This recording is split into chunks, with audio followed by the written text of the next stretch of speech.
And welcome to the Big Book Study. My name is Oliver, and I'm an alcoholic. And we will start with the Serenity Prayer. God, grant us the serenity to accept the things we cannot change, the courage to change the things we can, and the wisdom to know the difference. Ramana. నమస్కారం అండి. మరొకసారి big book వివరణ మీటింగ్కి స్వాగతం.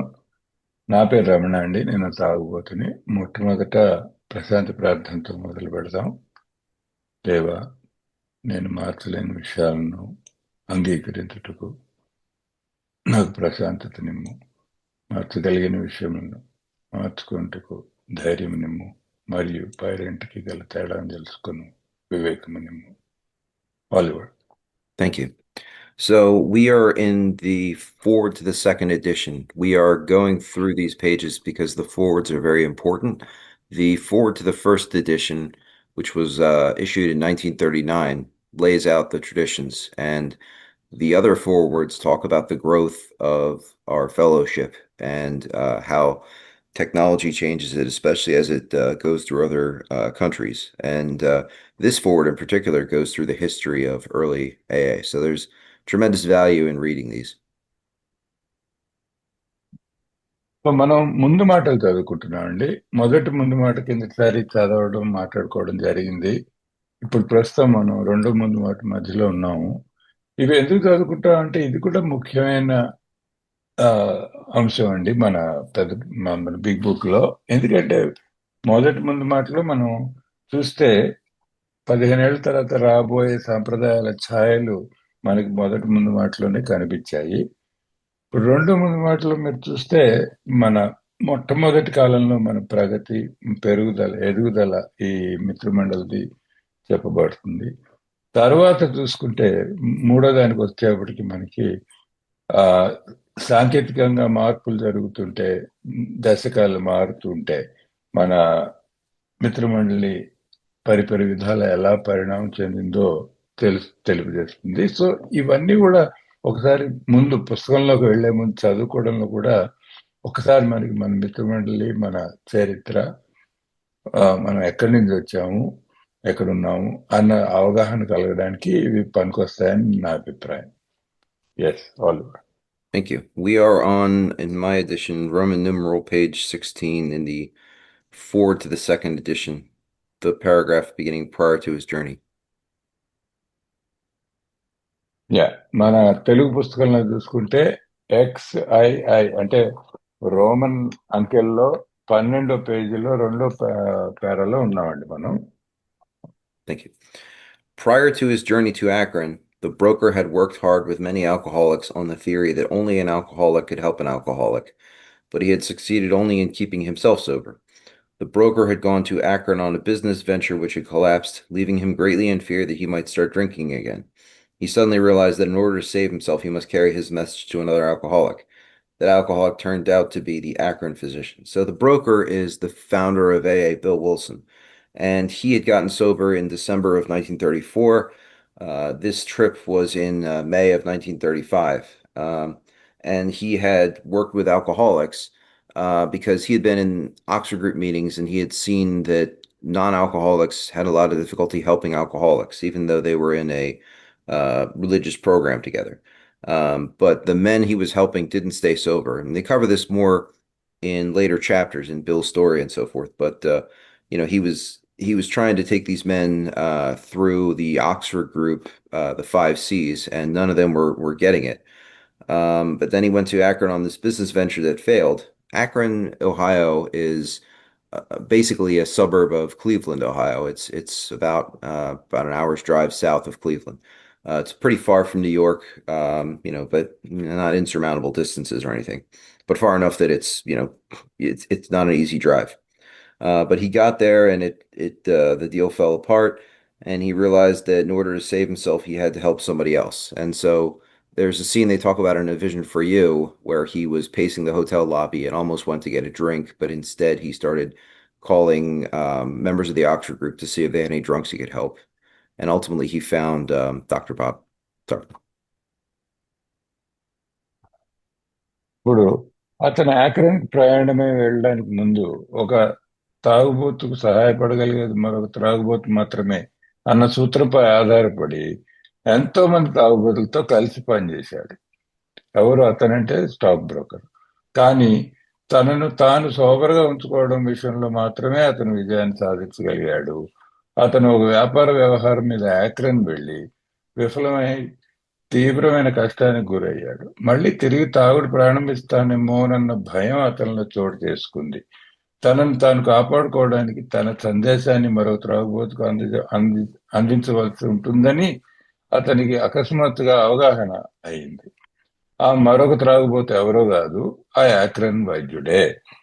So చెప్పుకోవాల్సింది ఏంటంటే అతను stock broker అంటే ఎవరో కాదు, బిల్ విల్సన్, మన సంస్థాపకుడు, ప్రధానమైన సంస్థాపకుడు, సహసంస్థాపకుడు ఎలా కలిశాడు అని చెబుతున్నారు. డిసెంబర్ 34లో బిల్ విల్సన్ ను సోబర్ అయ్యాడని మీరు కిందటిసారి చెప్పుకున్నాం. ఇప్పుడు ఈ ప్రయాణం యాక్రన్ ఊరికి ఎప్పుడు జరిగింది? మే 35లో జరిగింది. అంటే ఆయనకు 6 నెలలు సోబర్ అప్పటికి ప్రయాణం అయ్యాడు. యాక్రన్ అన్నది కొంచెం పశ్చిమ దిశగా ఉంటుందండి. న్యూయార్క్ మహానగరంలో ఉండేవాడు బిల్ విల్సన్. యాక్రన్ చాలా చిన్న ఊరు, ఒహయో అనే రాష్ట్రంలో, సుమారు 450 మైళ్ళు పశ్చిమానికి. ఆ రోజుల్లో కూడా డ్రైవ్ చేసి వెళ్ళగలిగే దూరమే. ఎటు వచ్చి వెళ్ళాడు ఏదో వ్యాపారం మీద. వెళ్లే ముందు ఏం చేశాడంటే ఈ 6 నెలల్లో ఆక్స్ఫర్డ్ గ్రూప్ లో ఉన్నాడు కాబట్టి, కిందటిసారి మన ఆక్స్ఫర్డ్ గ్రూప్ నియమాలు అవి కొంచెం క్లుప్తంగా చర్చించుకున్నాం. అక్కడ తాగుబోతులు కాని వాళ్ళు అందరూ ఉన్నారు ఆక్స్ఫర్డ్ గ్రూప్ లో. వాళ్ళ మతపరమైన సిద్ధాంతం అనండి, ఆక్స్ఫర్డ్ గ్రూప్ సిద్ధాంతాలు అనండి, వాటితో తాగుబోతులకు సాయం చేద్దామని చాలా విశ్వ ప్రయత్నం చేశాడు ఈ మనిషి. చేసి కూడా విఫలమయ్యాడు. అతనికి ఒకటి అర్థమైంది ఏంటంటే అప్పట్లో ఆ ఒక ఆల్కహాలికే సాయం చేయగలడు, ఆల్కహాలిక్ కాని వాళ్ళు ఆల్కహాలిక్ ని అర్థం చేసుకోకపోవచ్చేమో అన్న అది మాత్రం ఆ ఆ అవగాహన అతనికి అప్పుడే కలిగింది ఆ పని చేస్తున్నప్పుడు. సరే, యాక్రన్ వచ్చాడు. యాక్రన్ వచ్చినప్పుడు ఏదో ఈ వ్యాపారంలో విఫలమైనప్పుడు తర్వాత బిల్లు కథలో వాటిల్లో కూడా మనకు తెలుస్తుందండి స్పష్టంగాను. ఏంటంటే ఒక హోటల్లో ఉన్నాడు. ఆ హోటల్లో ఏంటంటే తాగేస్తానేమో అని విపరీతమైన భయం వేసింది. ముఖ్యంగా వ్యాపారంలో కొంచెం వెనకడుగు వేశాక ఇంకా ఆ భయాన్ని పోగొట్టుకోవడానికి రకరకాల ఫోన్లు చేసి ఎవరైనా త్రాగుబోతు దొరుకుతారేమో ఈ ఊర్లో, మాట్లాడితే ఈ కష్టం తీరుతుందేమో అని చేయడం. కొన్ని సందర్భం కొంతమందితో మాట్లాడి ఒకరి తర్వాత ఒకరితో మాట్లాడి చివరికి ఈ డాక్టర్ గారిని కలవడం జరిగింది. ఈ డాక్టర్ గారు ఎవర్రా అంటే డాక్టర్ బాబ్ అంటాం, బాబ్ స్మిత్ అన్న మన ఇంకో రెండో సహ సంస్థాపకుడు. అది ఇక్కడ సారాంశం. Yes, Oliver. Thank you. This physician had repeatedly tried spiritual means to resolve his alcoholic dilemma, but had failed.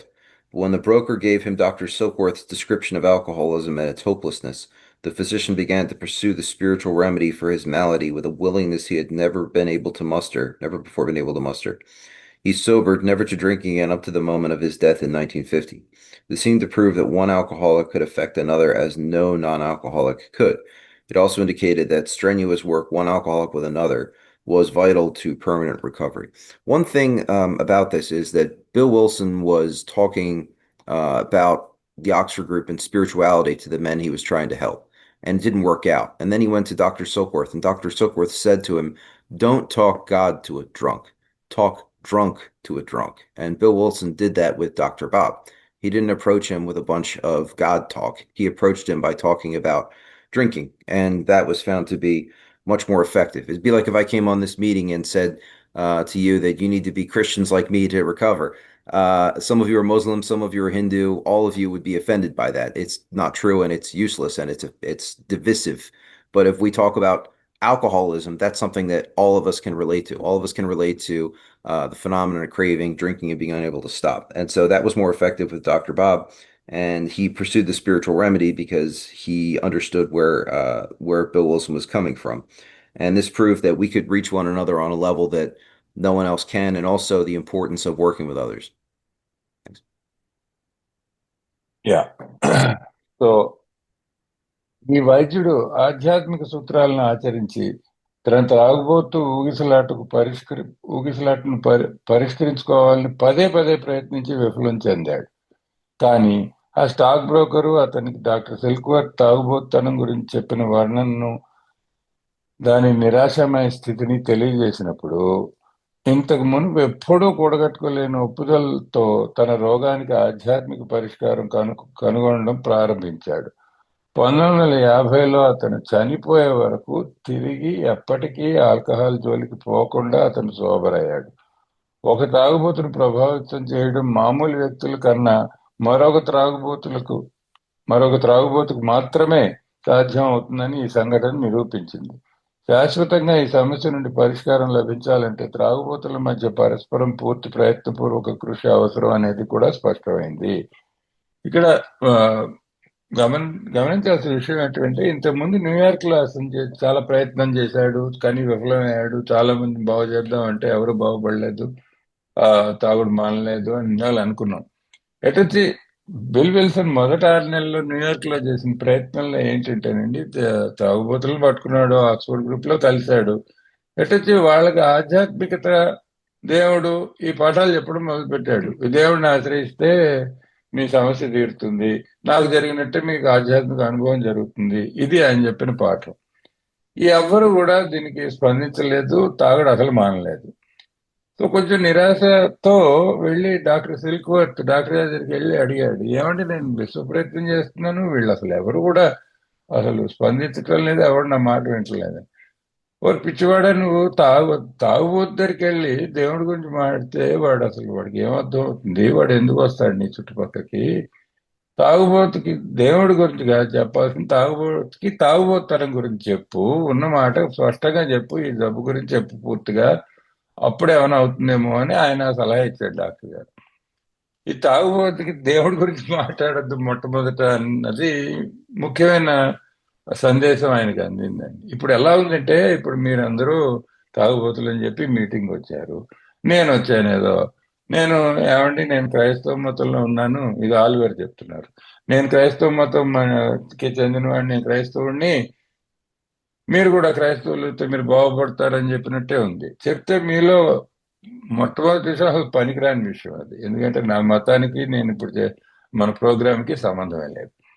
రెండోది అనవసరమైన చీలికలకు దారితీస్తుంది తప్ప అది అసలు తాగుబోతున్న సమస్యకి పరిష్కారం కాజాలదు.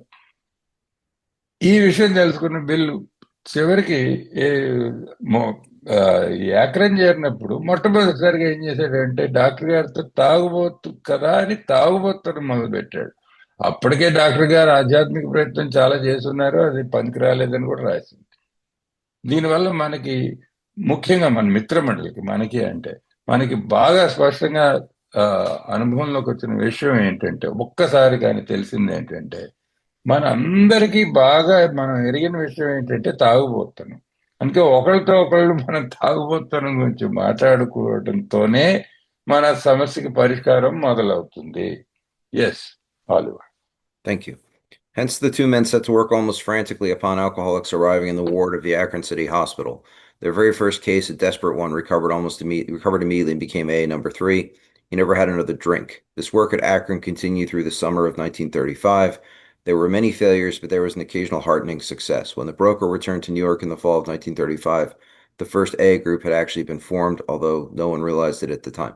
I don't have much to add to this except that Dr. Bob had admitting privileges at the hospital, which helped a lot. AA number 3 was Bill Dodson. He died sober in 1954, and not everyone succeeded in working the program, but enough of them did that AA started to grow. Yeah. అందుకని ఆక్రన్ city hospital వార్డులో చేర్చబడిన తాగుబోతుల గురించి ఈ ఇద్దరు తీవ్రంగా కృషి చేయడం ప్రారంభించారు. చాలా నిరాశామయమైన స్థితిలో ఉన్న వారిలో మొట్టమొదటి వ్యక్తి వెంటనే కోలుకొని ఏలో 3వ సభ్యుడయ్యాడు. అతను మరెప్పుడు తాగలేదు. 1935 సంవత్సరం వేసవికాలం అంతా ఆక్రన్లో ఈ పని కొనసాగింది. ఎన్నో వైఫల్యాల మధ్య అప్పుడప్పుడు హృదయానందకరమైన విజయం ఎదురవుతూనే ఉండేది. అదే సంవత్సరం వర్షాకాలంలో ఆ స్టాక్ బ్రోకర్ తిరిగి న్యూయార్క్కి వెళ్ళేప్పటికీ మొట్టమొదటి ఏ గ్రూప్ నిజానికి ప్రారంభం అయింది. అయితే ఈ విషయాన్ని అప్పట్లో ఎవరు గుర్తించలేదు. ఇక్కడ పెద్ద చెప్పుకునేది ఏం లేదండి, రాసినట్టే. అయితే ఇక రెండు విషయాలు చెప్తాను. ఒకటి ఏంటంటే, ఆ యాక్రెన్ సిటీ హాస్పిటల్లో వచ్చిన రోగులందరినీ వీళ్ళు ఎలా కలవగలిచారు ఈ ఇద్దరు అంటే, బిల్లు బాబు. బాబు గారు అక్కడే ఆ ఆసుపత్రిలోనే పెద్ద డాక్టర్ గారు కాబట్టి, ఆయనకి పేషెంట్లు చెరువులో ఉన్నారు కాబట్టి, ఆయన డాక్టర్ కాబట్టి ఆయన లోపలికి రానిచ్చారు కాబట్టి, ఆయనతో పాటు బిల్లు వెళ్ళాడు కాబట్టి కలవడం జరిగింది. సో ఆయన డాక్టర్ అవ్వడం కూడా ఒక విధంగా మనకి అదృష్టం ఒకటి. రెండోది, ఆ మొట్టమొదటి కోలుకొని ఏలో మూడో సభ్యుడు మరి ఎప్పుడు తాగలేదు అని చెప్పిన మనిషి, అతని పేరు బిల్ డాట్సన్ అండి. అతను యాక్రన్ వాస్తవ్యుడు. జీవితం అంతా తాగలేదు, చాలా ప్రగతి కూడా చెందాడు తర్వాత. ఇది ఆ, ఈ రెండు విషయాలు. Yes, Oliver. Thank you. A second small group promptly took shape at New York to be followed in 1937 with the start of a third at Cleveland. Besides these, there were scattered alcoholics who had picked up the basic ideas in Akron or New York, who were trying to form groups in other cities. By late 1937, the number of members having substantial sobriety time behind them was sufficient to convince the membership that a new light had entered the dark world of the alcoholics. So the important thing to point out here is that, when the Big Book was written, nobody had more than about 4.5 years sober. But even by 1937, there was a couple years of being sober, and it was a sign that this was a way that people could continue to live and continue to recover, because the thought was that there were just many ways of trying to quit drinking, and none of them was successful for a long time. The idea of 2 years of sobriety was amazing to people. And I mean, frankly, it was amazing to me when I came into AA, so I can relate to that. You haven't had a drink in 2 years? How do you do that? That's all I got. రెండో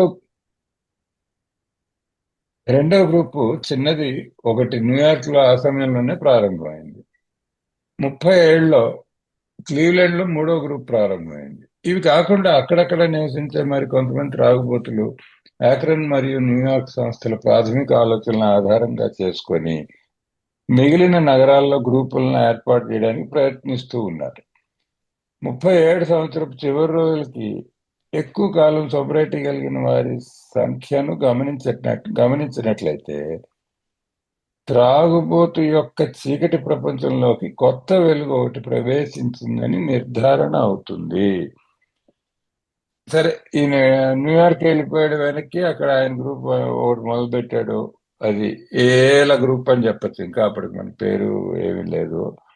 సరే, Cleveland అన్న ఊరు యాక్రన్ దగ్గరే ఉందండి. యాక్రన్ కంటే కొంచెం చాలా పెద్ద పట్టణం. క్లీవ్లాండ్, యాక్రన్ పశ్చిమంలో ఉన్నాయి, న్యూయార్క్ ఇటువైపు ఉంది. సో 3 గ్రూపులు నడుస్తున్నాయి ప్రథమంగా. ఇవి కాకుండా అక్కడ చిందరవందరగా గ్రూపులు ఉన్నాయి. ఇక్కడ ముఖ్యంగా చెప్పాల్సిన విషయం ఏంటంటే, బిగ్ బుక్ రాసింది 39లో అండి. అప్పటికి 4.5 ఏళ్లకు మించిన సోబరైటీ ఎవరికి లేదు. 30 ఏళ్ళలో అంటే కేవలం 2 ఏళ్లలో చాలా మంది 2 ఏళ్ల సోబర్ ఉన్నారు. ఇది చాలా గొప్ప విషయం. ఎందుకంటే అప్పటికి తాగుబోతనానికి విరుగుడు అని చెప్పి వందల కొద్ది పద్ధతులు కనిపెట్టడం, ప్రతి ఒక్కటి కూడా విఫలం అవడం జరుగుతూ వచ్చింది అప్పటి వరకు. సో మొట్టమొదటిసారి ఇంతమంది 2 ఏళ్లు సోబర్గా ఉండడం చాలా ఆశ్చర్యజనకం, అద్భుతం కూడా. ఇప్పుడు నిజంగా మీరే ఆలోచించండి, కొత్త మిత్రుడు వస్తాడు. ఇప్పుడు నేనే వచ్చాను మొదటిసారి. వచ్చినప్పుడు నేను రోజు తాగుతూ ఆ ఊబిలో చిక్కుని ఉన్నవాడిని వచ్చినప్పుడు ఎవరో ఒక మనిషి కనబడి, నేను 2 ఏళ్ల బట్టి మందు తాగలేదే అని చెబితే ఆశ్చర్యం వేస్తుంది. అసలు 2 ఏళ్లు మందు తాగకుండా ఎలా ఉన్నావు గురు అని చెప్పి అనిపిస్తుంది మనకి. ఆ అద్భుతం ఆనాడు 30 ఏళ్ళలో మనం ఈ పారాగ్రాఫ్ లో చూడగలం. Yes, Oliver. Thank you. It was now time the struggling groups thought to place their message and unique experience before the world. This determination bore fruit in the spring of 1939 by the publication of this volume. The membership had then reached about 100 men and women. The fledgling society, which had been nameless, now began to be called Alcoholics Anonymous from the title of its own book. The flying blind period ended, and AA entered a new phase of its pioneering time. So there's a lot of history behind all this, and in the chat, I'm going to post a YouTube video, a talk that one of the founders, Jim Burwell, gave in 1957, where he lays out a lot of this. One of the things he talks about is the fight over the name and how they were originally going to call it 100 Men, and then a woman got sober, Florence Rankin, and then they were going to call it This Way Out, and they went to Washington, D.C. to look at the copyright records and found that there were 12 other books called The Way Out or This Way Out. And so calling it Alcoholics Anonymous was actually serendipitous. But anyway, with the publication of the book, the fellowship really began to grow. Yeah. అప్పుడప్పుడే స్థిరపడుతున్న గ్రూపులు వాటి యొక్క సందేశాన్ని, అద్వితీయమైన అనుభవాన్ని ప్రపంచం ముందు ఉంచడానికి ఇదే తగిన సమయం అని భావించారు. 39 శీతాకాలంలో రాసింది, 39 స్ప్రింగ్ అంటే 39 వసంతంలో, యాక్చువల్లీ అంటే మొదటి ప్రాంతంలో ఏప్రిల్ ఆ కాలంలో ఈ గ్రంథాన్ని ప్రచురించడం ద్వారా వారి దృఢ నిశ్చయం ఫలితం రూపుదిద్దుకుంది. అప్పటికి సభ్యత్వం సంఖ్య 100 మంది స్త్రీ పురుషులకు చేరుకుంది. అప్పటి వరకు పేరు పెట్టబడని, ఇంకా స్థిరపడని ఈ సంఘం ఆల్కహాలిక్స్ అనానిమస్ అని పిలువబడటం మొదలైంది. ఈ గ్రంథం యొక్క పేరు నుండే ఈ సంఘం పేరు కూడా తీసుకోబడింది, ఈ మిత్రమండలి పేరు కూడా తీసుకోబడింది. పూర్తిగా దారి తెలియని సమయకాలం మరియు స్థితి నుంచి ఎందరికో మార్గనిర్దేశకత్వం వహించే కొత్త స్థాయికి ఎదిగింది. ఇక్కడ చెప్పేది ఏంటంటే, చాట్ లో నేను ఆలివర్ ఒక లింక్ పోస్ట్ చేశారు, యూట్యూబ్ వీడియో. ఇది ఇంగ్లీష్ లో ఉంటుంది. జిమ్ బర్వెల్ అని చెప్పి అప్పట్లో ఆ కాలంలో సోబర్ అయిన మొదటి 100 మందిలో, యాక్చువల్లీ మొదటి 20-30 మందిలో ఉన్నాడు ఆయన. ఆయన చెప్పిన విషయాలు ఉన్నాయి అందులో, ఎవరికైనా ఆసక్తి ఉంటే వినొచ్చు అని చెప్తున్నారు. రెండోది ఏంటంటే, అందులో ఆయన ప్రస్తావించిన విషయాల్లో, జిమ్ ప్రస్తావించిన విషయాల్లో మన పేరు ఎలా వచ్చింది అని. మొట్టమొదట ఎవరో చెప్పిన పేరు మొదటి 100 మంది అని. మంది అని ఇంగ్లీష్ లో మెన్ అంటే మగవాళ్ళు, మొదటి 100 మగవాళ్ళు. సరే, మగవాళ్ళు అని పేర్లో పెట్టడం అది అనవసరం, ఎందుకంటే అప్పటికే ఆల్రెడీ ఫ్లోరెన్స్ ర్యాన్కిన్ అని చెప్పి ఒక ఆవిడ మొట్టమొదటి స్త్రీ మన మిత్రమండలిలో చేరి ఆవిడ కూడా సోబర్ అవడం జరిగింది. సో స్త్రీ పురుషుల అని పెట్టచ్చు, కొంచెం పొడుగవుతుంది, ఏం చేద్దాం అనేటప్పటికి ఇంకోళ్ళు ఎవరో చెప్తే బయటకు దారి, ద వే అవుట్ అని చెప్పి ఒక పేరు ఎవరో చెప్పారు. బాగుంది, బయటకు దారి. వాషింగ్టన్ డీసీ అంటే ఈ అమెరికాకి క్యాపిటల్ సిటీలో, వాషింగ్టన్ లో, రాజధానిలో పెద్ద లైబ్రరీ ఉంటుంది, లైబ్రరీ ఆఫ్ కాంగ్రెస్ అని. అక్కడ ఏంటంటే ప్రచురించబడ్డ ప్రతి పుస్తకం జాబితా ఉంటుంది అనమాట. అక్కడికి వెళ్ళి ఒకసారి వాకప్ చేస్తే బయటకు దారి అని పుస్తకాలు బోల్డ్ ఉన్నాయి. ఆల్రెడీ ఆ పేరున్న పుస్తకాలు ఒకటి కాదు, చాలా పుస్తకాలు ఉన్నాయి. సరే, అన్నిటితో పాటు 10 పుస్తకాలతో పాటు 11వ పుస్తకం అదే పేరుతో ఎందుకని చెప్పి ఏం చేద్దామని ఆలోచిస్తుండగా ఈ ఆల్కహాలిక్స్ అనానిమస్ అన్న పేరు తట్టింది. అది చాలా అదృష్టకరం. ఆ పేరు పుస్తకానికే కాకుండా పుస్తకం నుంచి మన మిత్రమండలిగా పేరు రావడం, ఇదంతా చెప్పుకొచ్చాడు ఈ వీడియోలో. మీకు చూసే సరదా ఉంటే చూడొచ్చు. Yes, Oliver. Thank you. With the appearance of the new book, a great deal began to happen. Dr. Harry Emerson Fosdick, the noted clergyman, reviewed it with approval. In the fall of 1939, Fulton Alsler, then editor of Liberty, printed a piece in his magazine called Alcoholics and God. This brought a rush of 800 frantic inquiries into the little New York office, which meanwhile had been established. Each inquiry was painstakingly answered. Pamphlets and books were sent out. Businessmen traveling out of existing groups were referred to these prospective newcomers. New groups started up, and it was found, to the astonishment of everyone, that AA's message could be transmitted in the mail as well as by word of mouth. By the end of 1939, it was estimated that 800 alcoholics were on their way to recovery. I don't know much to add except that Harry Emerson Fosdick wrote some good books on the meaning of faith and prayer, which are worth checking out. But beyond that, it's pretty self-explanatory text, I think. Okay. ఈ కొత్త గ్రంథం అవతరించడంతో ఎన్నో విషయాలు చోటు చేసుకోవడం ప్రారంభించాయి. ప్రఖ్యాతిగాంచిన మతాధికారి doctor Harry Emerson ఫాస్డిక్ దీనిని సమీక్షించి తమ ఆమోదాన్ని తెలియజేశారు. 39 వర్షాకాలంలో అప్పటి లిబర్టీ అనే పత్రిక, లిబర్టీ అంటే స్వేచ్ఛ చెప్పుకుంటే, లిబర్టీ అనే పత్రిక సంపాదకుడైన ఫుల్టన్ ఓర్సెలర్ ఆల్కహాలిక్స్ అండ్ గాడ్, త్రాగుబోతులు భగవంతుడు అనే పేరుతో చిన్న వ్యాసాన్ని ముద్రించారు. దీంతో ఈ మధ్యకాలంలో ఏర్పాటు చేసిన అతి చిన్న న్యూయార్క్ కార్యాలయానికి విపరీతమైన ఆతృతతో నిండిన 800 విచారణలు ఒక్కసారిగా జరుపుకున్నాయి. ప్రతి విచారణకు బాగా కష్టపడి వివరంగా సమాధానం ఇవ్వడం జరిగింది. కరపత్రాలు, పుస్తకాలు పంపిణీ చేయబడ్డాయి. ప్రస్తుతం ఉన్న సంఘాల నుండి బయట ప్రాంతాలకు ప్రయాణం చేసే వ్యాపారస్తుల ద్వారా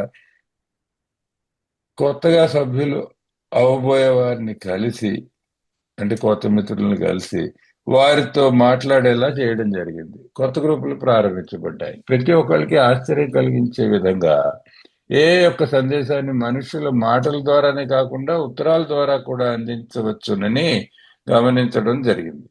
39 చివరి నాటికి 800 తాగుబోతులు కోలుకునే దిశలో ఉన్నట్టుగా అంచనా వేయడం జరిగింది. సో ఈ ప్రగతి అంకెలు మీకు నేను వేరే స్పష్టంగా చెప్పాల్సింది ఏం లేదు. అయితే ఇందులో ఒక్క విషయం చెప్తానండి. ఈ హ్యారీ ఎమర్సన్ ఫాస్డిక్ మతాధికారి అని చెప్పారు కదా, ఆయన ఏ సంబంధం లేకుండా నమ్మకము, ప్రార్థన ఇటువంటి అంశాల మీద మంచి మంచి పుస్తకాలు రాశారండి. ఎవరికైనా ఇంగ్లీష్లో చదువుకునే పూర్వకాలం సాహిత్యం చదివే ఉత్సాహం ఉంటే, ఇది సుమారు 100 ఏళ్ల క్రితం రాసిన విషయాలు, కానీ ఇప్పటికీ బాగుంటాయి. చదివే ఇంట్రెస్ట్ ఉంటే చదవండి అని చెప్తున్నాడు. ఎస్ వాళ్ళు. Thank you.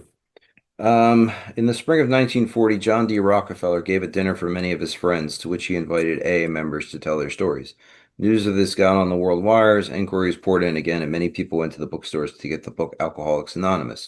By March 1941, the membership had shot up to 2,000. Then Jack Alexander wrote a feature article in the Saturday Evening Post and placed such a compelling picture of AA before the general public that Alcoholics in Need of Help really deluged us. By the close of 1941, AA numbered 8,000 members. The mushrooming process was in full swing. AA had become a national institution.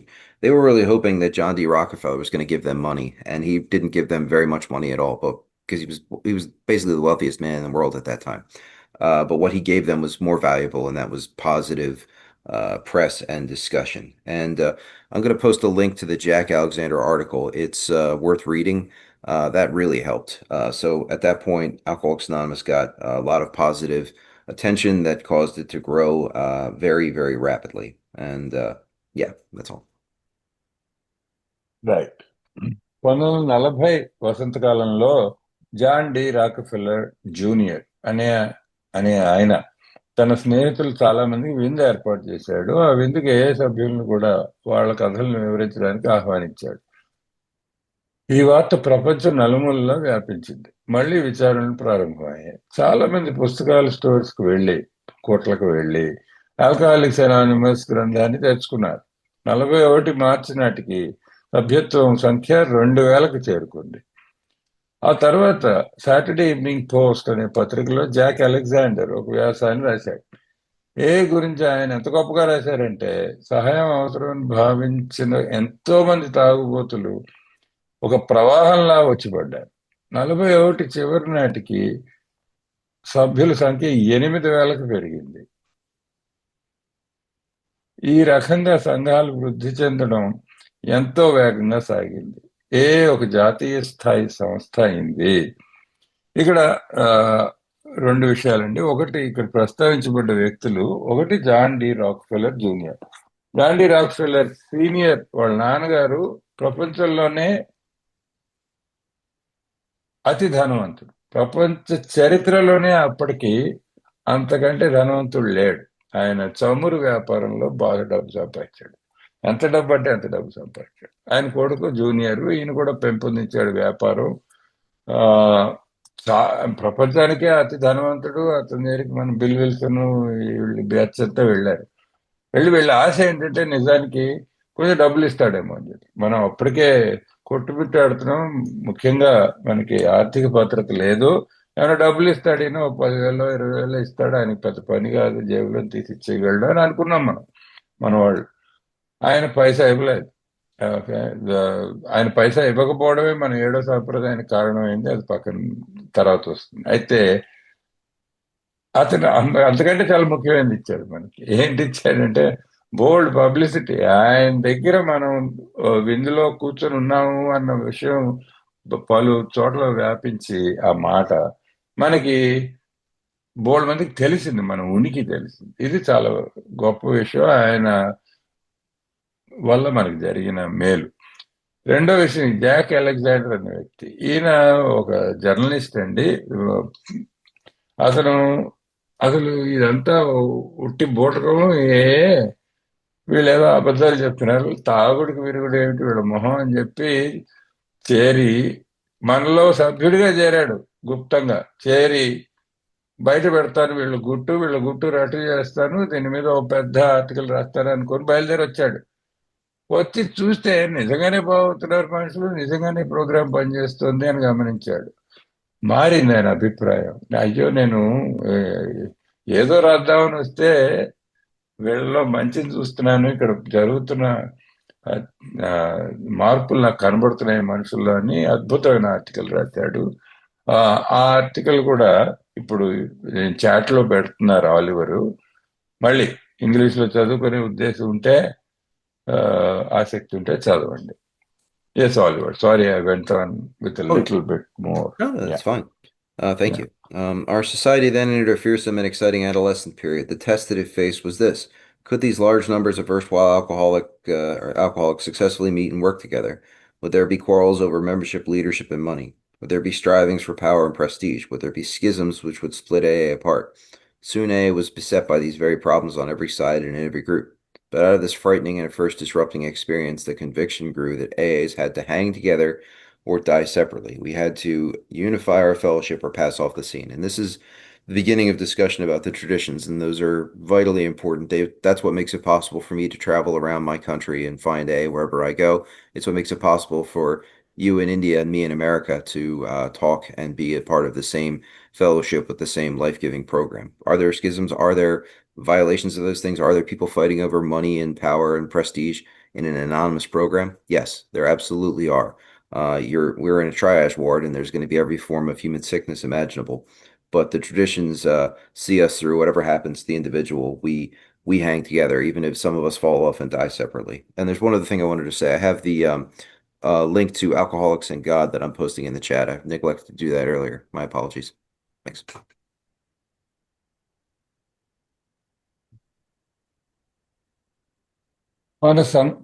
మా సంఘం, మన సంఘం అప్పుడు ఉత్తేజకరమైన కౌమార దశకు చేరుకుంది.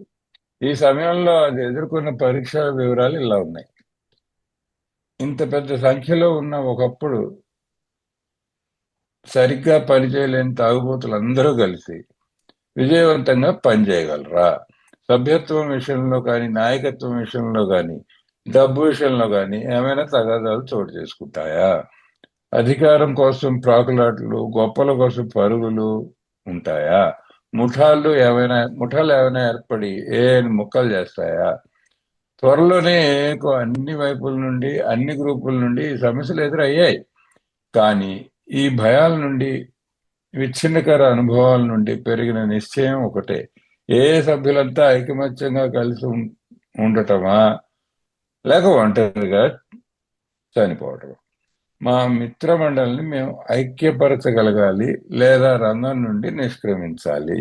ఇది అంటే ఇక్కడ మన చర్చ మెల్లిగా సాంప్రదాయాల వైపుకి వెళుతోందండి. ఈ సాంప్రదాయాలు ముఖ్యమైన విషయం నేను మీకు వేరే చెప్పక్కర్లేదు. ఆ సాంప్రదాయాల వల్లనే నేను ఈ దేశంలో నలుమూలల్లో ఉంది, ఏ ఊరు వెళ్ళినా సరే, ఏ ప్రయాణం చేసినా సరే, అక్కడ ఏ మీటింగ్ వెతుక్కోగలను, ఏ మీటింగ్ లో ధైర్యంగా వెళ్ళి కూర్చోగలను. నా మీటింగ్ లాగే ఉంటుంది ఏ మీటింగ్ అయినా సరే. అలాగే మీరు భారతదేశంలో ఉన్నారు, నేను ఇక్కడ అమెరికాలో ఉన్నాను, అయినా కూడా ఇద్దరం కూర్చొని మాట్లాడుకుంటున్నాం అంటే ఆ సాంప్రదాయాలే మన కలయిక్కు, మన మీటింగ్కు పునాది. ఒకళ్ళకొకళ్ళు ఈ నిజంగా జీవితాన్నే ప్రసాదించే ఈ ప్రోగ్రాం మనం పంచుకోవడం గొప్ప అదృష్టం. అయితే ఈ సాంప్రదాయాలు ఉల్లంఘిస్తున్నారా? అక్కడ కొట్టుకు చేస్తున్నారా? నాయకత్వం కోసం పాకులాట్లు ఉన్నాయా? డబ్బు కోసం పీకులాట్లు ఉన్నాయా? అంటే ఉన్నాయి, ఎందుకుండవు? ఎందుకంటే మనం ఎమర్జెన్సీలో ఆసుపత్రికి వెళ్ళామనుకోండి, రకరకాల జబ్బులు వాళ్ళు ఉంటారు అక్కడ. అలాగే ఇక్కడ కూడా రకరకాల జబ్బులు ఉన్నాయి. ఆ జబ్బుల్లో డబ్బు, పేరు, ప్రతిష్ట, వీటికి పాకులాట అతి సహజం, మానవ సహజం. ఈ జబ్బులున్న వాళ్ళందరూ ఉంటాం. ఎట్టొచ్చి ఏంటంటే వచ్చి కలిసి కూర్చొని ఎందుకు నిలబడగలుస్తున్నాం అంటే మన అందరి ప్రధాన లక్ష్యం ఒకటి కాబట్టి. అలాగని చెప్పి వేరేగా వెళ్ళిపోయి ఒంటరిగా చనిపోయిన వాళ్ళు లేరా అంటే బోల్డ్ మంది ఉండొచ్చు. అయితే సాంప్రదాయాలను పట్టుకుని కూర్చోవడం అతి అవసరం అని నా ఉద్దేశం. Yes, Oliver. Thank you. I'm going to read the next two paragraphs together because I don't have very much to add. I mean, anything I could say would be redundant there about the traditions. As we discovered the principles by which the individual alcoholic could live, so we had to evolve principles by which the A groups and A as a whole could survive and function effectively. It was thought that no alcoholic man or woman could be excluded from our society, that our leaders might serve and never govern, that each group was to be autonomous, and there was to be no professional class of therapy. There were to be no fees or dues. Our expenses were to be met by our own voluntary contributions. There was to be the least possible organization, even in our service centers. Our public relations were to be based upon attraction rather than promotion. It was decided that all members ought to be anonymous at the level of press, radio, TV, and films, and in no circumstances should we give endorsements, make alliances, or enter public controversies. This was the substance of AA's 12 traditions, which are stated in full on page 561 of this book. Though none of these principles had the force of rules or laws, they had become so widely accepted by 1950 that they were confirmed by our first international conference held at Cleveland. Today, the remarkable unity of AA is one of the greatest assets that our society has. So వ్యక్తిగతంగా ప్రతి తాగుబోతు కూడా జీవించడానికి అవసరమైన సూత్రాలను మేము కనుగొన్న విధంగానే ఏ గ్రూపులు కానీ ఏ మొత్తంగా కానీ సమర్థవంతంగా మనుగడ సాగించడానికి అవసరమైన సూత్రాలను రూపొందించుకోవాల్సి వచ్చింది. తాగుబోతు అయిన ఏ స్త్రీ లేదా పురుషుడు కూడా ఈ సంఘం నుంచి మినహాయించడానికి వీలు లేదని భావించడం జరిగింది. మా నాయకులు సేవలు అందించేవారే గాని పరిపాలన సాగించేవారు కాదు. ప్రతి గ్రూపు కూడా స్వయం ప్రతిపత్తితో పనిచేయాలి. వృత్తిపరమైన చికిత్స అంటూ ఏది ఉండకూడదు. దీనికి చెల్లించాల్సిన రుసుములు కానీ బకాయిలు కానీ ఏమీ ఉండకూడదు. మా ఖర్చులన్నీ మేము స్వచ్ఛందంగా అందించే విరాళాల నుంచి మేము చెల్లించుకోవాలి. మా సేవా కేంద్రాలలో కూడా అతి తక్కువ సంస్థాగత నిర్మాణం ఉండాలి. మా ప్రజా సంబంధ విధానంలో ఆకర్షణ అనే సూత్రంపై ఆధారపడాలి కానీ వృద్ధి చేయడం మీద కాదు. పత్రికల్లో, రేడియోలో, టీవీ, సినిమాల్లో మా సభ్యులందరూ పేర్లు వెల్లడించకుండా అనామకంగా ఉండడం అవసరమని నిర్ణయించబడింది. ఇది ఇంకా ఇంటర్నెట్ వచ్చే 50 ఏళ్ళ ముందు విషయం అండి. 55లో రాశారు. ఎట్టి పరిస్థితుల్లోనూ ఇతరులను సమర్థించడం కానీ, అనుబంధాలు ఏర్పరచుకోవడం కానీ, బహిరంగ వివాదాల్లో పాల్గొనడం కానీ చేయరాదు. ఇదే 12 సాంప్రదాయాల సారాంశం. ఈ సూత్రాలు ఏవి కూడా నియమ నిబంధనలు కావు, శాసనాలు కావు. 50 నాటికి అవి ఎంత విస్తృతంగా అందరి చేత అంగీకరించబడ్డాయంటే క్లీవ్లాండ్ లో జరిగిన మా మొదటి అంతర్జాతీయ సమావేశంలోనే అవి ఏకమొత్తంగా ఆమోదించబడ్డాయి. మా సంఘానికి ఈ రోజు ఉన్న అత్యంత విలువైన ఆస్తుల్లో ఏలోని ఐక్యత ఒకటి. ఇక్కడ పెద్దగా చెప్పేది ఏం లేదండి. వచ్చి సంప్రదాయాల గురించే చర్చ. మళ్ళీ నొక్కి చెప్పను. నేను ఒక్క విషయం నేను చెప్తున్నా, ఆయన చెప్పకపోయినా 1950లో క్లీవ్లాండ్ లో జరిగిన ఈ అంతర్జాతీయ సమావేశం అన్నారు, మొదటి అంతర్జాతీయ సమావేశం. ఈ సమావేశం అయిన కొద్ది నెలల్లో డాక్టర్ బాబు చనిపోయారండి. సో ఆయన ఉన్న ఒకే ఒక అంతర్జాతీయ సమావేశం, ఏ సమావేశం ఆయన చూడగలిగాడు. ఇదొక్కటి చూసి కొద్ది నెలల్లో ఆయన అప్పటికి బాగా జబ్బు పడ్డాడు. ఆ తర్వాత చనిపోయాడు. ఈ ఊరికే చరిత్రలో మనం తెలుసుకోవాల్సిన విషయం. Yes, Oliver. Thank you. While the internal difficulties of our adolescent period were being ironed out, public acceptance of AA grew by leaps and bounds. For this, there were two principal reasons: the large numbers of recoveries and reunited homes.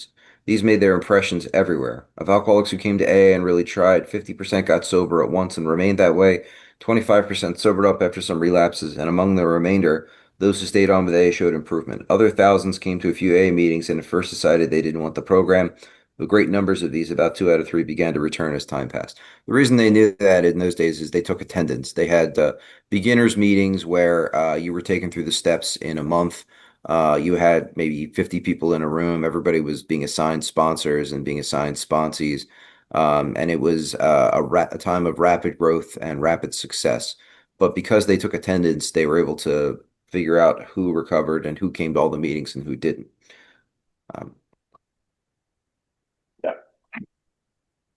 So కౌమార దశలోని అంతర్గత సమస్యలు పరిష్కరింపబడుతున్న సందర్భ సమయంలో ప్రజల నుండి వచ్చిన ఆమోదానికి అవధులు లేవు. దీనికి రెండు ప్రధాన కారణాలు ఉన్నాయి. తాగుబోతులు పెద్ద సంఖ్యలో కోలుకోవడం మరియు కుటుంబాలు తిరిగి ఏకం కావడం. ఈ రెండు విషయాలు ప్రతి చోట ఎంతో ఆకర్షణ పొందాయి. ఏలోనికి వచ్చి వాస్తవంగా ప్రయత్నం చేసిన తాగుబోతులలో 50% వెంటనే సోబర్గా మారిపోయి అలాగే కొనసాగడం, 25% కొన్నిసార్లు జారిపడిన తర్వాత సోబర్ అవటం జరిగింది. మిగిలిన వారిలో అంటిపెట్టుకుని ఉన్నవారు ఎంతగానో పురోగతిని సాధించారు. కొన్ని వేల మంది కొన్ని సమావేశాలకు మాత్రం హాజరు కావడం మొదట్లో మా కార్యక్రమం వాళ్లకు ఉపయోగపడేది కాదని నిర్ణయించుకోవడం జరిగింది. కానీ కాలం గడిచిన కొద్దీ వారిలో చాలా మంది, ప్రతి ముగ్గురులో ఇద్దరు చొప్పున వ్యక్తులు తిరిగి రావడం ప్రారంభమైంది. ఈ ఈ అంకెలన్నీ ఎక్కడి నుంచి వచ్చాయండి మనకి? 50%, 25% అంటే ఇక్కడ చెప్పాల్సిన విషయం ఏంటంటే, అప్పట్లో మొదటి రోజుల్లో మీటింగ్లో అటెండెన్స్ తీసుకునేవాళ్ళు. క్లాసులో టీచర్ గారు తీసుకున్నట్టు అటెండెన్స్ తీసుకునేవాళ్ళు. వచ్చిన ప్రతి వాళ్ళకి నువ్వు సోపానాలు చేస్తావా చెయ్యవా ఇటువంటి ప్రశ్నలు లేవు. రాగానే కొత్త మిత్రుడికి ఒక స్పాన్సర్ని అప్పచెప్పేయడం, స్పాన్సర్కి స్పాన్సర్ని అప్పచెప్పేయడం, మీరిద్దరు కలిసి పనిచేయండి అని అక్కడ గ్రూప్ నిర్ణయించేసి వీళ్ళని అంటగట్టేసేవాళ్ళు అనమాట. ఆ తర్వాత వాడి ప్రగతి ఎలా ఉంది, కొత్త మిత్రుడు నెల తర్వాత సోబర్ ఉన్నాడా, 2 నెలల తర్వాత సోబర్ ఉన్నాడా, లెక్కలు జాబితాలు అన్ని రాస్తూ ఉండేవాళ్ళు. ఇది ఇవాళ చేసే పని కాదండి, అప్పుడు చేశారు కాబట్టి ఈ 50%, 25% అని చెప్పి ఇవన్నీ మనకి మిగిలాయి, మనకి తెలుస్తున్నాయి అప్పట్లో ఎలా ఉండేది రికవరీ అని. Oliver. Thank you. Another reason for the wide acceptance of A was the ministration of friends in medicine, religion, and the press, together with innumerable others who became our able and persistent advocates. Without such support, A could have made only the slowest progress. Some of the recommendations of A's early medical and religious friends will be found further on in this book. I mean, well, there's the doctor's opinion, first of all, but then there are the appendices in the back of the book providing the medical and religious views. పెద్ద మొత్తంలో అంతా అంగీకరించడానికి మరొక కారణం మిత్రుల యొక్క సేవా తత్పరత, ఈ మిత్రులు తత్పరత. ఈ మిత్రులు వైద్యం, మతం, పత్రికలు, అనేక ఇతర రంగాల నుంచి చెందినవారు. వీరంతా మన విధానాలకు గట్టిగా సమర్థించిన వారు. అటువంటి ప్రోత్సాహం, ప్రోద్బలం లేకుంటుంటే అతి నెమ్మదిగా మాత్రమే పురోగమించగలిగి ఉండేది. వైద్యం, మతం ఈ రెండు రంగాలకు చెందిన కొంతమంది మొట్టమొదటి మిత్రుల సిఫార్సులు ఈ గ్రంథం ముందు భాగంలో మీరు చూడగలరు. అది సరే, ముఖ్యంగా ఈ వైద్యుల సిఫార్సులు అంటే డాక్టర్ గారి అభిప్రాయం మొత్తం అధ్యాయం ఉండనే ఉంది. అది కాకుండా పుస్తకం చివరిలో మతపరమైన లేక మరియు వైద్యపరమైన అంటే వాళ్ళ అభిప్రాయాలు కూడా మనం సంగ్రహించబడి ఉన్నాయి వెనకాల, చదువుకోవచ్చు. Yes. Thank you. Do you want to stop there and open up for questions, or do you want me to read more? It's about time. I think this is a good time to stop because there's no point rushing through, right? So let's. Yeah, I agree. Karan.